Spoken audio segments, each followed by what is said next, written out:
Hey everybody, AT back with you. One-on-one video time. I don't spend nearly enough time keeping the channel updated nowadays, and I figure why not? It's a super snowy, super cold day here in Ohio. It's temperatures down in the single digits with wind chill in the negatives and lots of snow and ice on the ground. So I figure that's as good a time as any to make a new video today, and I want to talk about KISS. That's KISS the band and their long legacy. I'm often finding myself caught up in comment section debates with other individuals about KISS in different eras. I want to first start by saying that I am a KISS fan. I like the original lineup, of course. That's where all the magic started. But I am especially a big fan of the 1980s lineup, and I suppose you'd say that was like 83 or 84 to about 92, and I lump Eric Carr and Eric Singer in the same category for that era because unfortunately we lost Eric in 1991, and that would be Eric Carr, and Eric Singer stepped in, and I thought he did a fine job on the Revenge album. And even though Eric Carr appeared on the God Gave Rock and Roll to You 2 video, I don't think he played on the record that was on. I think that he was too ill, but he showed up for the video session. So all things KISS, and I encourage you to chime in as well. So whether you like original lineup KISS more or you like 80s lineup KISS, I would argue it's apples to oranges, and you kind of need to treat it like it's two different bands because there was an evolution from something into something drastically different. The original KISS I would liken to something rooted in the Beatles and the Rolling Stones gone heavy, an evolution or something slightly heavier. The early albums have a lot of Beatles vibe to them, with more overdriven guitars and a little more aggression to the music, but the vocal harmonies very much like the Beatles. Some of it even has traces of doo-wop in it, but I think that the one thing that often gets overlooked is Gene Simmons' bass playing.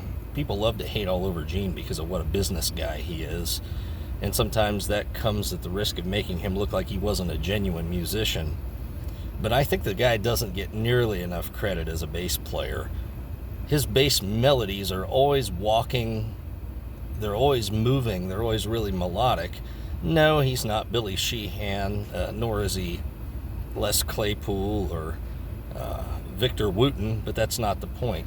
Rock and roll bass player, very much from the Paul McCartney school of bass playing. You can tell he was heavily influenced by the Beatles. Listen to the bass line in Hard Luck Woman, for example. Nice walking melody. Strutter has that nice walking bass melody. Gene was a busy bass player, just like Paul McCartney was a busy bass player, but it worked.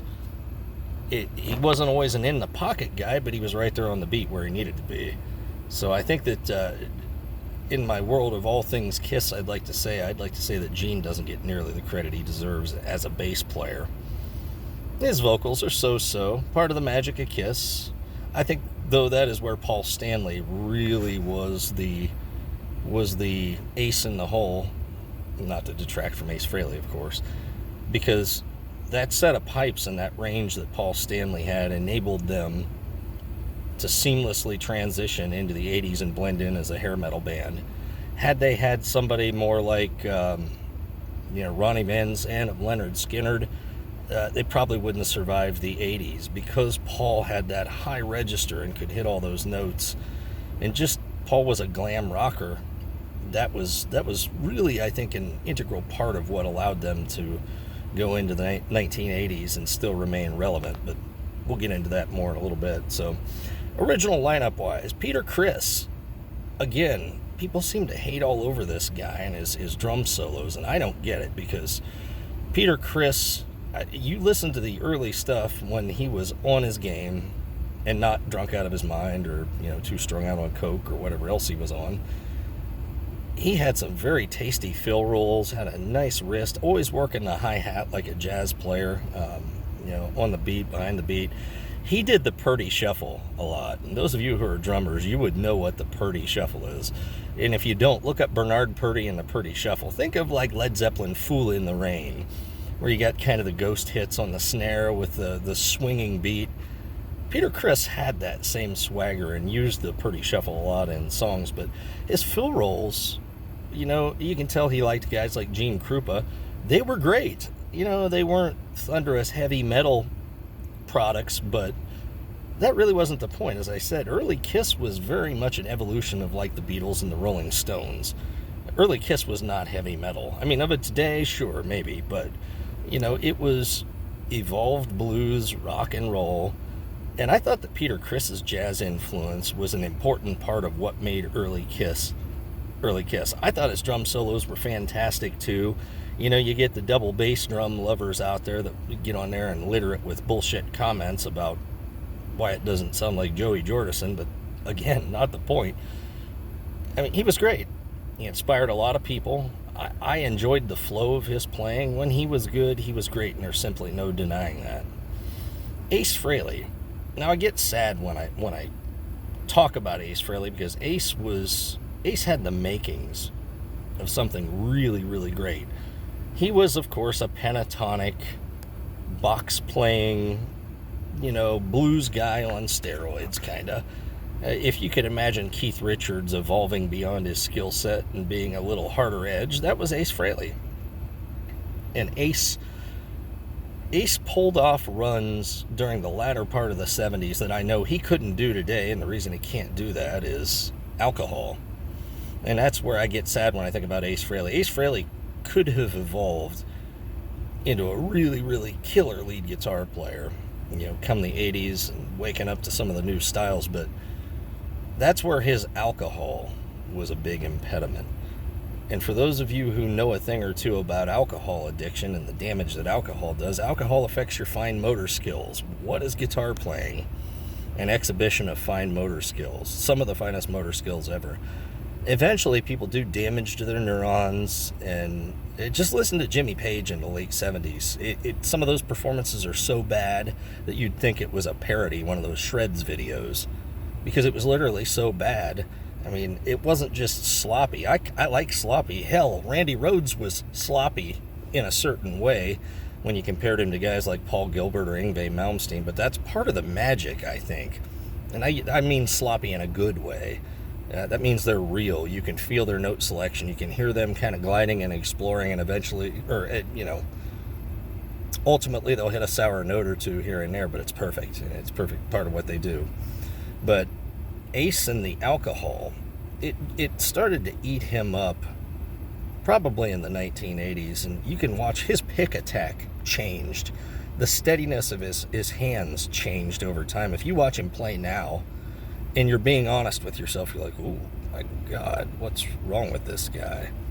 He's smart enough to use other very capable musicians in his solo act that can pick up the slack when he can't. But if you watch him, there was a video of him trying to play Parasite, and the opening riff sounded like a first-year guitar student trying to do the da-da-da-da-da-da-da-da-da, and it was just all mush. And you're watching his hands, and you can tell he's fighting to keep his right and left hand doing what they're supposed to be doing. That is a product of alcohol abuse and probably poly-drug abuse, too. And that's what upsets me about Ace. And you could, the mid-90s reunion tour, again, if you're being perfectly honest and you know something about guitar, you listen to his live guitar solos from that tour. They weren't as good as the ones in 1978 or 79. He had more accuracy back then. He had just a better attack. His hands were steadier. I mean, if you watch someone who's been a chronic alcoholic for years, their hands tremble and they shake and they get neurological weaknesses from that. A lot of that is permanent damage, and a lot of that stems from running their B1 or their niacin into the toilet, and that's why they prescribe alcoholics niacin for those shakes and to get back their steadiness. Because you just wipe it out completely. I don't want to go too far off the beaten path into some health lecture here, but again, you couldn't have Kiss's legacy without Ace Frehley. So when you compare Ace to Vinnie Vincent or Bruce Kulick or Mark St. John, again, you're comparing two different bands there and two different styles. Now, before I talk about 80s Kiss, my opinion, you may disagree, that original lineup would not have enjoyed continued success in the 1980s, or it is very unlikely that it would have. Because the styles of Peter Criss and Ace Frehley were so rooted in early rock and roll. For Peter, it was jazz-type drumming. For Ace, it was the Chuck Berry, Keith Richards on steroids, pentatonic stuff. I don't know that those two would have allowed that band to thrive and survive in the era when people were harmonic dive bombing, tapping, speed picking, sweeping, arpeggios, the acrobatics. I think the interest in that band would have waned a lot. And that's when, Creatures of the Night came out. Ace was no longer in the band, although he appeared on the cover. And so they end up with Vinnie Vincent. And I absolutely abhor Vinnie Vincent. Cannot stand that man's playing. I won't deny that he had skills in speed picking and connecting those notes and arpeggios, but he had such a weak and fragile ego, and I thought that his guitar playing was an example of that. Hey, look at how fast I'm playing. Look at how fast I'm playing. Shred, shred, shred, shred. Hated his live stuff with Kiss. I didn't like the way Kiss sounded on tour when Vinnie was in the band. They were speeding everything up, and I know they were trying to compete with the new wave of metal and all that stuff, and I just thought Vinnie just took an opportunity to shit all over Ace Frehley's solos with, blah, blah, blah, blah. Gene likened it to Yngwie Malmsteen on Crack, or Yngwie, however you want to pronounce his name. I've heard it both ways. And I think that's a pretty good assessment.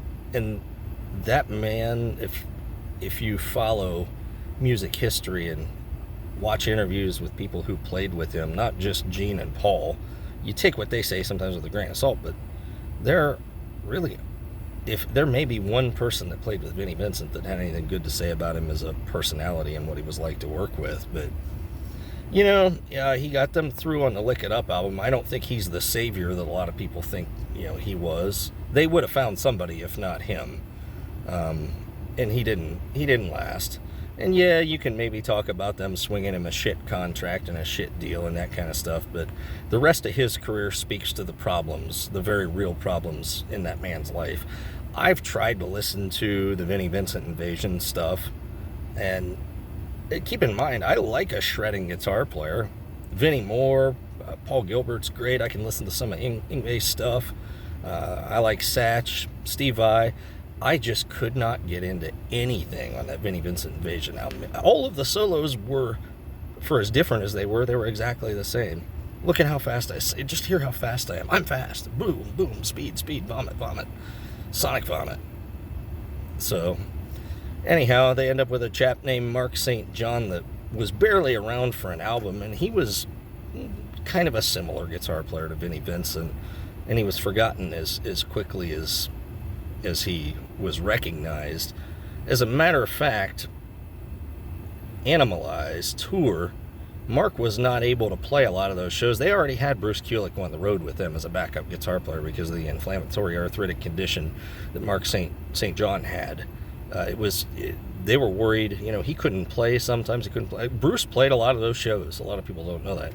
And that's when we get to Bruce Kulick, and this is where I heap a ton of praise on this guy. I am a huge Bruce Kulick fan.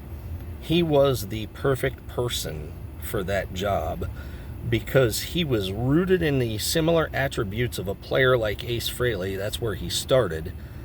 But he evolved and learned just enough of the shreddy style of the 1980s with the tapping and the whammy bar dive bombs, how to do them correctly and, pull them off to where they sound good and you sound natural. He was the perfect evolution. He could play fast, especially back then when he was really younger, rehearsed, but he didn't get you lost in this just senseless blah, blah, blah, like Vinnie Vincent did. He had taste, he had melody. I don't think that he had maybe the songwriting prowess that Vinnie Vincent had, but he was the perfect guy for that because he could do the old stuff live. And if you listen to the Alive 3 album on some of the original Kiss stuff, man, he was, he didn't destroy Ace's parts with completely foreign shredding. I thought he kept the integrity of the licks there and added a little bit of himself in it. And that's why Ace Frehley himself says that Bruce Kulick was the best person to ever step into his shoes. And that's a lot of the reason Ace likes him.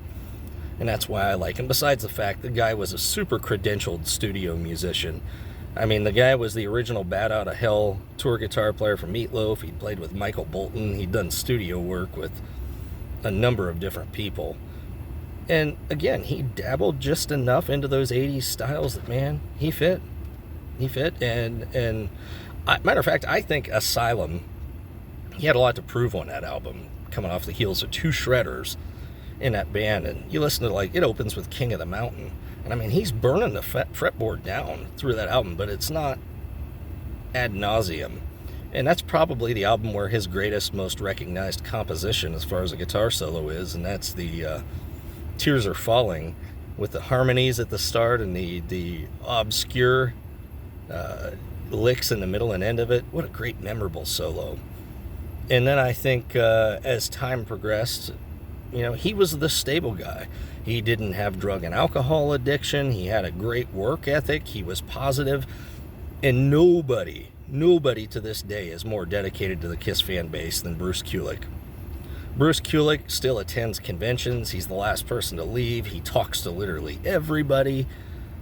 Bruce Kulick does guitar clinics, or did. He will appear on YouTube videos with other guitar players. He does interviews constantly. He is dedicated to the legacy of Kiss. So I have nothing but the best to say about Bruce Kulick. Loved his playing on the Alive 3 album too. I thought that he took ownership of that and did a great job.